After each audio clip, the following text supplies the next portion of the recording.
Bonjour, aujourd'hui on va parler de chroma key avec le keylight. On va parler du denoise, on va parler du core key et la différence avec le soft key. On va parler du core dispill, l'edge dispill, on va parler de colo, light wrap et aussi de l'additive keyer. Si on regarde les trois plans qu'on a, on a le plan sur écran vert, on a la plate vide et on a la référence avec la comédienne qui est là. Première étape, si on regarde le chroma key, on peut remarquer qu'en baissant le gamma, que le vert au niveau du background est quand même homogène. Il y a un coin plus sombre à droite et au sol ou le tapis qui est plus sale. Pour la structure, la voici. On va avoir l'avant-plan sur le chroma key. On va travailler à gauche pour créer l'alpha qu'on a besoin. Une fois que c'est fait, on va ramener l'alpha en la copiant sur la shot originale et là, on va pouvoir utiliser un prémult pour la découper. Il va y avoir du spill vert qui va rester autour sur les contours du personnage et c'est là qu'on va travailler pour enlever le spill. Une fois le travail fait, on va pouvoir utiliser le merge sur l'arrière-plan qui est à droite. Parlons du denoise. Si vous avez accès à la note Need vidéo qui s'appelle Reduce Noise, c'est le meilleur denoise. Mais sur cette machine, j'ai pas accès au Reduce Noise, donc on va utiliser le denoise par défaut. L'avantage d'avoir un denoise avant de créer l'alpha, c'est que toutes les zones semi-transparentes qui sont ici, si on enlève le bruit avant de faire l'alpha, ça va nous aider à avoir des contours plus fins. On applique le denoise. Par défaut, au niveau de l'échantillon, j'ai un avertissement qui me dit de prendre un meilleur échantillonnage. Je prends une section plus grande, une section homogène, disons le vert qui est ici. L'avertissement rouge disparaît. Nous, on garde les settings par défaut. Ça devrait faire le travail. Une fois denoisé, ce qu'on va faire, c'est travailler sur le core key. Le but du core key, c'est vraiment de créer un alpha qui va avoir les contours qui vont être plus durs parce qu'on va utiliser un seul keylight pour le faire, mais on veut à la fin avoir le personnage au complet. On veut s'assurer que l'extérieur va devenir complètement noir et que l'intérieur ici va être 100% opaque. On ne veut pas que des parties du personnage restent semi-transparentes. Pour le core key, on ajoute un keylight. Je branche la source. En cliquant sur mon viewer, je sélectionne le keylight et là ce que je vais faire, c'est que je vais sélectionner la meilleure teinte de vert comme point de départ. En cliquant avec commande, je me place aussi en mode alpha. Puis là, ce que je vais faire, vu que c'est le core key, mon but c'est vraiment d'enlever tout ce qui est autour du personnage. En cliquant un peu partout, je trouve un bon point de départ pour mon chroma key pour faire le core key. Vu que le vert au sol n'est pas la même teinte qu'au mur, ça serait définitivement mieux de faire un keylight pour le haut du corps et un pour le bas du corps. Mais ici, pour l'exemple, on va rester avec un seul keylight pour le core key au complet. La première étape est complétée. Les deux autres étapes que j'ai besoin pour faire un bon keylight, c'est dans l'option Screen Matte. Je vais l'ouvrir et je vais jouer avec le clip black et le clip white. Le clip black, il est là pour m'aider à enlever toutes les parties semi-transparentes à l'extérieur de mon alpha. Et le clip white, il va être là pour remplir l'intérieur de l'alpha, le rendre opaque à 100%. Pour m'aider à bien voir les zones semi-transparentes, qui pourraient rester dans les noirs, je vais augmenter le gamma à une valeur de 4. Ça va me permettre de voir s'il y a du bruit restant à l'extérieur de mon alpha. Présentement, j'ai beaucoup de semi-transparence au niveau du plancher. Ce que je vais faire, c'est que je vais augmenter le clip black et mon but, comme j'ai dit tantôt, c'est de vraiment avoir aucun bruit semi-transparent à l'extérieur de mon alpha. Pour la partie de l'ombre qui est là, on pourra le gérer un peu plus tard au besoin. Au niveau des contours, une des choses qui est vraiment importante ici, c'est que si j'approche trop le clip black et le clip white un de l'autre, les contours vont devenir très durs. C'est un des tels qui va dire au spectateur que c'est un chroma key. Ça va empêcher l'intégration. Si on regarde le plan original, vous allez voir que les contours du personnage, il y a toujours un petit dégradé quand même qui est là. Vous voyez entre la partie opaque et la partie semi-transparente, au final, on veut garder ça aussi. Si le chroma key est plus dur au niveau de l'alpha, ça va paraître. On peut toujours ajouter du flou sur les contours après, mais encore mieux, c'est de ne pas créer ce problème en premier lieu. Si je reviens sur le keylight, on a vu qu'avec le gamma 4, il n'y a pas de zone semi-transparente. C'est un bon point de départ. Maintenant, j'ai besoin de remplir l'intérieur de l'alpha. Si je baisse le gamma à 0, ça me montre que tout le corps présentement est semi-transparent. Ça veut dire qu'avec mon gamma à 1, à l'œil, j'avais l'impression que mon alpha était parfaite. Elle semblait opaque, mais en baissant mes gris, le gamma, je m'aperçois que l'intérieur est semi-transparent. Résultat, si je laisse mon keylight tel quel, à la fin, quand je place la fille devant l'arrière-plan, eh bien, on va avoir les contours de l'arrière-plan qui vont passer à travers le personnage. Pour remédier à ça, on va utiliser le clip white. Et nous, ce qu'on veut, c'est remplir l'intérieur. Dès que l'alpha est plein, j'arrête de baisser le clip white parce que, comme j'ai dit tantôt, on ne veut pas que les valeurs s'approchent trop près un de l'autre quand je parle du clip black et du clip white. Sinon, les contours vont être trop durs et ça va empêcher l'intégration. Alors, on baisse le clip white et dès que l'intérieur est plein, on arrête. Le core key est complété. Parlons maintenant du soft key. Pour le soft key, présentement, ce que nous avons fait, c'est le core key. Le but est d'enlever tout le vert autour du personnage. Une chose qu'on a sacrifiée, c'est que toutes les parties semi-transparentes, comme les cheveux fins, on les a perdues. Donc, on n'a pas eu le choix parce qu'il y avait différentes teintes de vert sur le fond et au niveau du plancher. Donc, on a dû y aller plus agressivement en rapprochant le clip black et le clip white. Comme résultat, nous avons sacrifié les détails fins comme les cheveux et aussi les contours. Si on arrête là, le chroma key va être dur et ça va crier amateur. C'est pour ça qu'on va créer un deuxième key light pour faire un soft key. Notre but, c'est vraiment de nous focusser sur les cheveux du personnage. Je place mon viewer sur le deuxième key light. Je choisis un vert, mais cette fois-ci vraiment près du personnage. Vous allez voir que si je prends un vert qui est de plus en plus loin, plus je vais perdre des cheveux. Et plus je me rapproche, plus je ramène les cheveux fins. Pour le soft key, notre focus est vraiment au niveau des cheveux et de la tête. C'est cette information qu'on désire additionner au core key. Le vert ici est une belle place de départ. J'ai du bruit que je vais pouvoir enlever avec le clip black. Si je prends le screen matte, et là je vais augmenter le gamma, notre but ici c'est de s'assurer qu'il n'y a pas de zone semi-transparente qui va s'ajouter à l'arrière-plan. Dès que c'est clean, j'arrête. Présentement, il n'y a pas de bruit autour, c'est ce qu'on veut voir. Et là, pour le clip white, dans ce cas-ci, vu que c'est un soft key qu'on fait et qu'on veut ramener des parties qui sont semi-transparentes, on ne veut pas changer le clip white. On ne veut pas rendre les parties semi-transparentes opaques. C'est pas ce qu'on veut. Pour le soft key, j'ai enlevé le noise avec le clip black. Mais pour le clip white, j'ai rien changé. Je laisse les zones semi-transparentes parce que mon but, c'est d'ajouter les zones manquantes au core key. Le core key s'est déjà occupé de créer les parties opaques de l'alpha. Là, on est rendu à additionner les deux key lights ensemble. Mais là, je ne peux pas les additionner tout de suite parce que si j'additionne le soft key avec l'autre, je vais réintroduire toutes les zones semi-transparentes comme le sol, à droite, etc. Alors, avant d'additionner les deux, je vais enlever la portion qu'il faut enlever pour garder seulement la tête et les cheveux fins. Pour y arriver, je vais faire une roto et avec la roto, je vais devoir l'inverser pour garder l'intérieur. Je vais aussi ajouter du flou pour cacher la séparation entre le soft key et le core key que je vais additionner tantôt et je vais ajouter un merge avec l'opération stencil. Le merge stencil me permet de prendre l'alpha qui est là et de le soustraire de mon résultat du key light qui est ici. En faisant une roto, je vais sélectionner la tête et les épaules qui est là. Je vais ajouter du flou pour adoucir les contours de ma sélection et ensuite, je branche du blur au merge stencil. Le stencil va garder seulement la portion que je veux garder, c'est-à-dire la portion avec la tête et les cheveux. On est prêt à additionner les deux keys ensemble. Pour les additionner, je prends un merge par défaut en opération over. Je branche les deux ensemble et là, si on regarde la différence entre avec et sans le soft key, on remarque tout de suite que le soft key a ramené les cheveux fins. Présentement, le core key qui est à mon avis un peu trop dur au niveau des contours, comme j'ai mentionné tantôt, en prenant un seul key light pour faire le core key, j'ai dû rapprocher un peu trop le clip black et le clip white. Ce que je peux faire ici pour nous aider, c'est sûr que dans le meilleur des cas, j'aurais fait plusieurs keys pour différentes parties du corps, mais là, notre but était de faire le core key seulement avec un seul chroma key. Alors, pour nous aider ici, on va prendre un Edge Blur. Par contre, l'Edge Blur est trop fort par défaut. Si on regarde, on veut adoucir un petit peu les contours qui sont là. La valeur de 3, c'est beaucoup trop par défaut. Si on regarde un avant et après, je vous dirais que dans ce cas-ci, je vais réduire le Edge Blur à 1.5 pixels. Si on fait un avant et après, je vois que j'ai adouci un peu les pixels du core key qui étaient un peu trop durs à la base. Je peux toujours revenir plus tard pour ajuster au besoin. C'est surtout à la fin, quand on va regarder le projet final, qu'on va pouvoir savoir au niveau des contours s'ils sont trop soft ou encore un peu trop durs. On est rendu ici. J'ai additionné le soft key, et là le flou était très important pour s'assurer qu'on ne voit pas la séparation entre le soft et le core key. C'est bien important. On voit le résultat des deux qui sont ici. Si on regarde, il y a un petit peu de bruit ou l'épaule.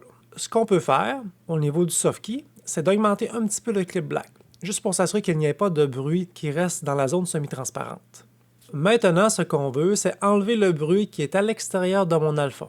Pour ce faire, on fait la même stratégie qu'on a fait ici avec le merge en stencil. Dans cette vidéo, mon personnage ne bouge pratiquement pas. alors je n'aurai pas à animer de roto. Tout ce qu'on veut, c'est enlever l'excédent, comme le projecteur, le plancher et le mur à gauche. Je prends une roto que je vais devoir inverser pour prendre l'extérieur. Je vais ajouter du blur pour ne pas voir ma transition au cas où il resterait du petit bruit dans mes noirs.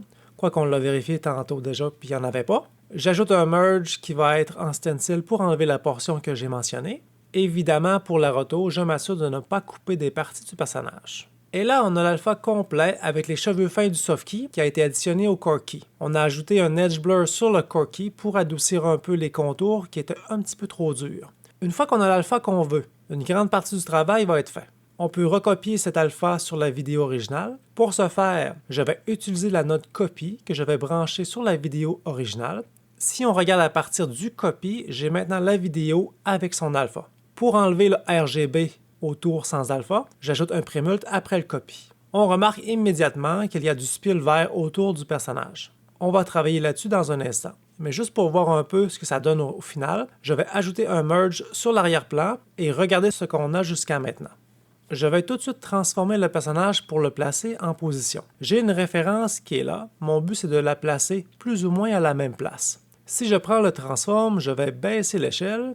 Si on compare les deux, on voit que la position est similaire. Parlons maintenant du dispill.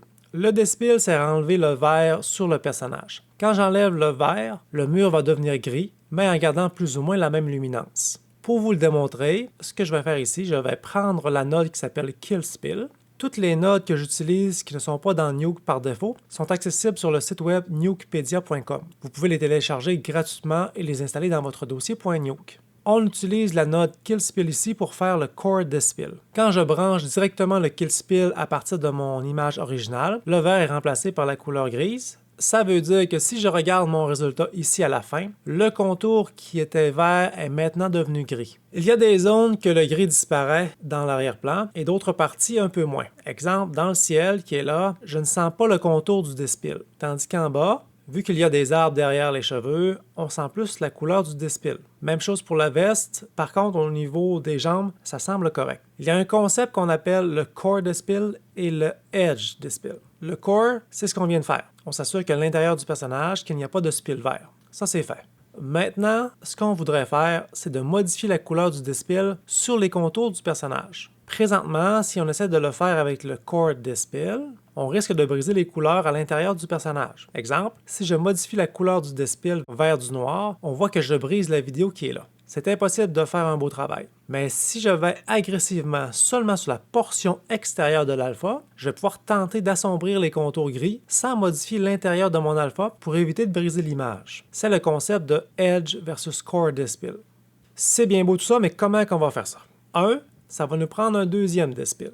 Cette fois-ci, je vais prendre la node Dispill to Color. Les deux font pratiquement le même travail. Il faut les tester, c'est souvent une question de préférence. Donc, Dispill to Color, par défaut, il va avoir c'est quoi la couleur de mon green screen. Et le deuxième, c'est le Target Color qui veut savoir par quelle couleur que je le remplace. Vu que j'utilise le Dispill to Color en tant que Edge Dispill, mon focus va être probablement de prendre une couleur qui est foncée pour les zones où il y a des arbres. Exemple, pour les contours ou la veste et ou les cheveux.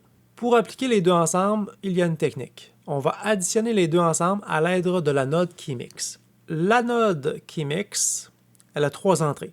L'entrée A, l'entrée B et l'entrée masque. Présentement, ça veut dire que le KeyMix va prendre le KillSpill, qui est dans le B, sauf que si j'ai un alpha dans l'entrée masque, il va remplacer le KillSpill par le Dispill to Color, qui est dans l'entrée A, mais seulement à l'intérieur de l'alpha qui est dans mon entrée masque. Si je n'ai pas d'alpha de branché, il prendra seulement l'entrée B. Je répète, si j'ai un masque de branché dans l'entrée masque, il va prendre le B, sauf à l'endroit où il y a un alpha, il va prendre l'entrée A. Le KeyMix va m'aider à mixer les deux, le Core et le Edge Dispill. Pour créer la roto, oui, je pourrais faire une roto du contour du personnage, mais ça serait interminable. À la place, j'ai déjà accès à l'alpha du personnage juste avant la node copy. Nous, ce qu'on veut à partir d'ici, c'est de prendre juste l'edge qui est là, puis créer un alpha qui est avec. Il y a plusieurs façons d'y arriver. Si je prends un point, je vois ici mon alpha. Si je fais un invert, j'ai maintenant l'inverse de cet alpha. Là, ce qu'on veut faire, c'est que je vais prendre un merge et je vais changer l'opération en multiply. Le multiply va me donner l'intersection entre les deux alphas. Si je regarde en multiply, j'ai seulement l'edge qui est là. À partir d'ici, je vais utiliser un blur pour adoucir un peu ma sélection. Je vais brancher ça sur le masque du KeyMix. Ça veut dire quoi? Ça veut dire que là, l'alpha qui est là va faire partie du Dispill to Color et tout le reste, ça va être le Core Dispill avec le Kill Spill.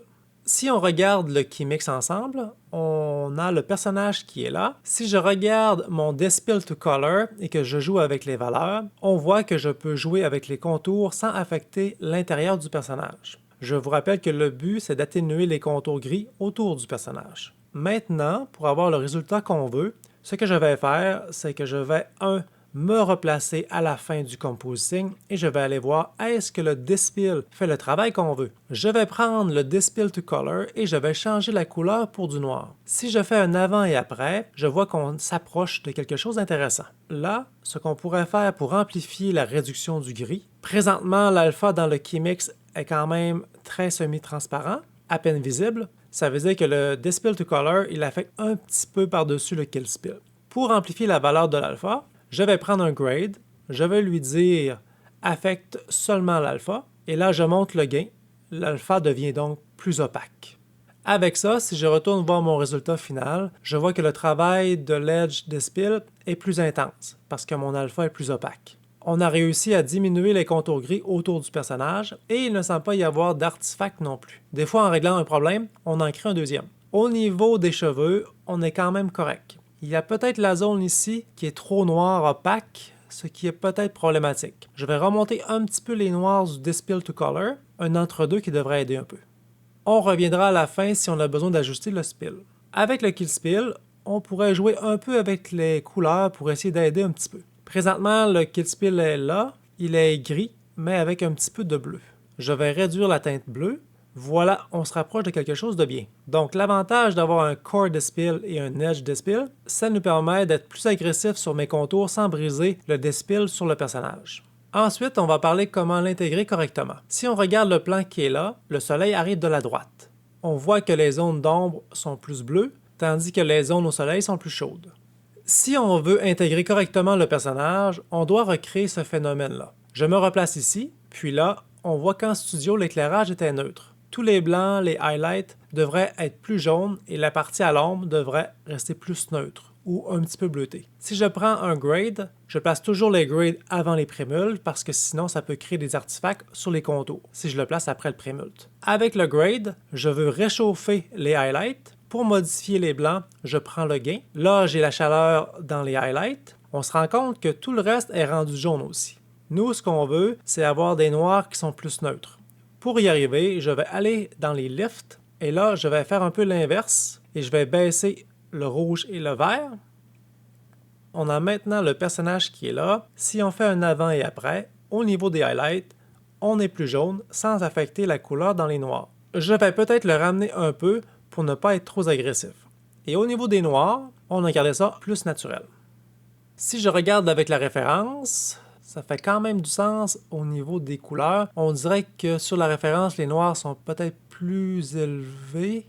En même temps, non. Si on regarde au niveau des crevasses, ils sont très noirs aussi. Je pense qu'on est quand même très près de la vérité. Une des choses qui arrive souvent en studio, c'est qu'on n'a pas nécessairement l'éclairage qui enveloppe les contours du personnage comme un plan à l'extérieur. Pour recréer ce phénomène, on va utiliser ce qu'on appelle un light wrap. Le light wrap, ça fait quoi dans la vie? Il va prendre la luminance de l'arrière-plan et il va l'envelopper sur les contours du personnage. Question d'aider l'intégration. Dans ce cas-ci, vu que la personne est à l'extérieur, qu'il y a beaucoup de lumière qui reflète partout, ça serait logique d'avoir un light wrap sur les contours du personnage.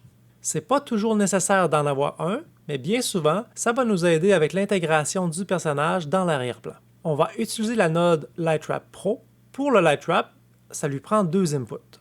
Ça lui prend le foreground, FG, ça c'est le personnage. Et le background, BG, ça c'est la source de lumière qui va envelopper le personnage. Dans ce cas-ci, nous, ça va être la luminance de l'arrière-plan. Je branche l'arrière-plan, mais pour la structure des nodes, comment ça fonctionne, c'est qu'on applique le Light Wrap avant le merge sur l'arrière-plan. En regardant le résultat, par défaut, le Light Wrap est trop fort. On va devoir modifier l'intensité. Dans l'option Overall Wrap, on va baisser le size. Le size, c'est la quantité d'enveloppement sur le personnage et 10, c'est beaucoup trop. En y allant avec une valeur de 4 et en faisant un avant et après, on voit que ça remplit un peu les contours et je vous dirais que même au niveau de l'intensité, c'est un peu fort encore. Je vais baisser ça pour une valeur de 0.5. Quand on ajoute trop de light wrap, ça risque de nuire à l'intégration. C'est pas logique d'avoir tellement de light wrap qu'on a l'impression d'avoir un ange devant nous. Il faut maintenant parler de l'additif Keyer. Il y a une technique plus avancée qui nous permet, avec un mode de multiplication et division, d'aller chercher les derniers petits détails comme les cheveux qui peuvent être manquants. On va utiliser la node qui vient du site web de Nupedia. La node s'appelle Additive Keyer Pro. Juste avant de l'appliquer, ce que je vais faire, c'est que je vais juste ajuster un petit peu l'arrière-plan. Je veux que le focus soit plus sur le personnage que sur l'arrière-plan. Évidemment, c'est un plan large, la lentille est un grand angle. Je vais ajouter la node Defocus qui va me donner un flou de lentille plus réaliste que la node Blur. Il faut ajouter un peu de flou, mais pas trop quand même. On veut que ça reste naturel. Ça ne serait pas logique que le sol près d'elle soit plus flou, sachant qu'elle est au même endroit. Logiquement, ce qu'on voudrait avoir, c'est que la zone près d'elle serait au foyer, et plus qu'on s'éloigne d'elle, plus ça deviendrait hors foyer. Je vais simplement ajouter un petit peu de flou pour enlever le focus sur les panneaux derrière. Bien évidemment, on ne veut pas que le sol ait l'air trop hors foyer non plus, surtout ses pieds. Je vais même le baisser à 0.2. Revenons à l'additif Keyer Pro. Pour cette node, nous avons besoin de 3 choses ici. Le BG, FG et le masque. On branche directement la node sur le background. Le foreground, ça va être le plan original. Le plan original, c'est celui-ci. Ça, c'est mon plan original, mais je l'ai modifié tantôt à l'aide d'un transform. Je vais devoir appliquer ce même transform. Je clique sur Alt-K sur le clavier qui va créer un clone du transform. Comme ça, si je refais un changement, ça va l'appliquer sur les 2 transforms. Je l'applique ici sur mon avant-plan. J'ai l'avant-plan qui est à la bonne place. Si je branche l'input du foreground, j'ai ça comme résultat. Pour bien faire fonctionner l'additif Keyer Pro, sachant que mon but c'est d'aller rechercher le plus de cheveux que possible, dans les options, je vais cocher d'utiliser un Screen Color as Clean Plate. Parce qu'on n'a pas de Clean Plate sans personnage avec seulement le fond vert. Je dois choisir la couleur du vert. On a besoin de prendre un vert qui est proche du personnage. Et là, si je regarde mon additif Keyer, j'ai maintenant tous les petits cheveux qui étaient manquants. Ils réapparaissent en addition sur l'arrière-plan. Évidemment, on ne veut pas l'avoir sur tout le personnage. Il faut seulement garder la portion des cheveux. Vous allez voir qu'en faisant ça, il y a aussi tout le contour qui va rester. Tout ce qui n'était pas vert réapparaît en noir et blanc par-dessus l'arrière-plan. On va faire une roto pour garder la portion qu'on a besoin, les cheveux. Je branche la roto dans l'entrée du masque. On ajoute aussi un blur pour ne pas voir la séparation. Donc, nous voulons les petits cheveux qui étaient manquants, qu'on voit ici en haut. Les cheveux fins sont maintenant additionnés à l'arrière-plan. Si je regarde le résultat final, je vais ajouter le personnage par-dessus. Si je fais un avant et après, on voit qu'on a réussi à ramener les cheveux qui étaient manquants. Là, vous voyez que j'ai quand même du blanc et de la semi-transparence qui apparaît aussi. Ça, c'est un problème qui vient de l'additif Keyer Pro. Dans les configurations, il y a des options pour garder les valeurs qui sont noires, mais il y a aussi des options pour garder les valeurs qui sont blanches comme les highlights. Dans ce cas-ci, on ne veut pas ajouter le blanc des highlights. On veut seulement garder les cheveux noirs semi-transparents qu'on voit ici. Alors pour enlever ce problème, je vais baisser le Light Value Plus à 0. Juste comme ça, le problème de blanc est disparu. On a maintenant le personnage avec l'additif Keyer. Si on fait un avant et après, on voit qu'on a quand même réussi à ramener beaucoup de cheveux noirs et aussi, ça nous a aidé avec le spill au niveau des cheveux à gauche qui était un peu problématique. On a pratiquement fini le chroma key. Contrôle qualité. Je m'assure d'avoir des beaux contours qui ne sont pas trop durs. Si on regarde la structure qui est là, on se rappelle qu'on avait le Edge Blur qu'on avait ajouté pour adoucir le Corky. La valeur de 1.5 du Edge Blur qui est là nous a permis d'aider un peu. Je pense que la valeur est bonne dans ce cas-ci. Je vous rappelle que le Corky qu'on a fait ici était plus dur, mais qui permettait d'avoir un alpha complet du personnage, c'est-à-dire l'extérieur est totalement noir et l'intérieur est opaque à 100%. On a vu que si on baisse le gamma à 0, on voit que l'alpha est complet. Le Keylight, pour le soft key, lui nous permettait d'ajouter des cheveux fins manquants. L'addition des deux, si on regarde, on voit qu'avec le avant et après, clairement que ça nous a aidé. Après ça, on était rendu à enlever l'excédent. On a fait ce qu'on appelle un garbage mat pour enlever l'excédent qu'on ne voulait pas avoir. Un garbage mat, c'est un peu comme une roto peu précise. Une fois l'alpha complété, on a pu copier l'alpha sur le plan original. En parallèle, on avait un problème de spill. On a effectué un core dispill pour l'intérieur du personnage et on a fait un edge dispill pour sélectionner seulement la portion extérieure de l'alpha. Cela nous a permis d'y aller plus agressivement pour modifier les couleurs du dispill. Le keymix, lui, comment il fonctionne, c'est comme on l'a dit tantôt, par défaut, il prend le B. Mais si on branche un alpha dans le masque, l'intérieur de l'alpha affichera l'entrée du A. Si on n'a pas d'alpha branché, il prendra seulement le B. Une fois qu'on a réglé les contours, on a travaillé sur la colo. On se rappelle que si je me replace à la fin, le grade par défaut, au niveau du tournage, on était bien balancé au niveau des couleurs. Ce qu'on a fait, c'est comme j'ai mentionné tantôt, avec le soleil, la zone ombragée est un peu plus bleutée ou neutre. Je me suis assuré que les highlights étaient plus chauds, tandis que les ombres, eux, restaient plus neutres. J'ai fait un transform pour matcher la référence. Le light wrap nous aide à envelopper les contours, mais encore là, c'est d'en mettre un petit peu et pas trop, tout dépendamment de la situation. Si le soleil était derrière le personnage, le light wrap serait très fort parce que le soleil est très puissant. Après ça, on a utilisé l'additif Keyer Pro. Si on regarde le avant et après, on voit quand même que ça nous redonne les petits cheveux manquants qu'on avait perdus. C'est la fin du chroma key. Si on compare maintenant avec la référence, évidemment, il faudrait recréer l'ombre au sol. Si on regarde les cheveux, on a quand même gardé tous les cheveux fins qui sont ici. Je vous laisse la structure ici. Merci de votre écoute.